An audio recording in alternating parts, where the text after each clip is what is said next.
எல்லோருக்கும் வணக்கம். இது நம்ம ஸ்ரீராம் ஜங்ஷன். இன்றைக்கி பாருங்களேன், காசி தும்பை அதை பால்சம்னு சொல்லுவாங்க இல்லைங்களா, அந்த பூ வந்து எவ்வளோ பூத்துருக்கு பாருங்கள். நல்ல மல்டி கலராக. நார்மலாகவே ஒரு 10 பூ 15 பூ பூக்கும். இன்றைக்கி வந்து நிறைய பூ எடுத்திருக்கு.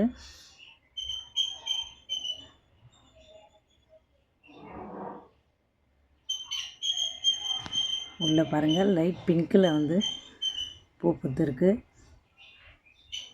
பார்க்கவே ரொம்ப அழகாக இருக்குங்க.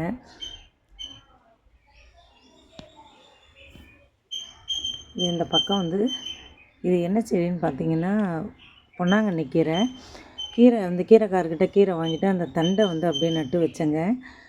நல்லா தளன்னு தழுத்துருக்கு பாருங்கள். இந்த கயிறு கீழே எதுக்கு கட்டியிருக்கேன்னு பார்த்தீங்கன்னா, அந்த வெண்டைக்காய் செடி இந்த பக்கம் வச்சுருக்கேன், அதுக்கும் இந்த பால்சம் செடியும் சாயாமல் இருக்கிறதுக்கு இழுத்து வச்சு கட்டியிருக்கேன்.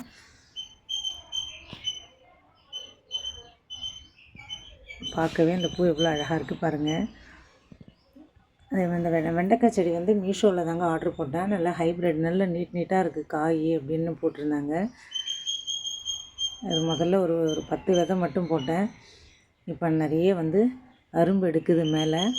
இந்த செடி வந்து சாயாமல் இருக்கிறதுக்கு தான் கீழே கட்டியிருக்கேன். இதுவும் போகாது போல் இருக்குது. காய் வைக்கும்போது செடி சாஞ்சிடும்ன்றதுனால அந்த பக்கம் வந்து வேஸ்ட்டு பைப்பு கொஞ்சம் நம்மக்கிட்ட இருந்தது. அதை வந்து எடுத்துகிட்டு வந்து எங்கள் வீட்டுக்காரர் கொடுத்தாரு. கடையில் வேலை செஞ்ச பைப்பு. இதை வச்சு இதுக்கு வந்து ஒரு சின்ன பந்தல் மாதிரி ரெடி பண்ணலாம் அப்படின்னு இருக்கேன். அடுத்ததாக வந்து இந்த சாமந்தி பூவை தான் காட்டலான்னு வந்தேன். போன வெள்ளிக்கிழமையும் கொஞ்சம் பூ பறித்தேங்க. அதுக்கப்புறம் தைப்பூசத்துக்கும் கொஞ்சம் பூ பறித்தேன். அதுக்கு அடுத்ததாக இங்கே பாருங்கள், எவ்வளோ பூ இன்றைக்கி நல்லா பெருசாக நல்லா விரிஞ்சு பூத்துருக்கு பாருங்கள். ஃபஸ்ட் டைம் பூக்கும்போது கொஞ்சம் அப்படியே பூ சிறுசாக இருந்தது. வேப்பம் புண்ணாக்கும் அந்த அதாவது வேர்க்கடலை புண்ணாக்கும் சேர்ந்து கரைச்சி நல்லா ஊற வச்சு ஊற்றுனதுக்கப்புறமா நல்லா வளமாக வந்திருக்கு பாருங்கள் பூ. செடியும் வந்து நல்லா பூச்சி அடிக்காமல் நல்லா தளன்னு இருக்குது. போன தடவை விட பூ வந்து இந்த தடவை கொஞ்சம் நல்லா பெரிய சைஸாக இருக்குங்க.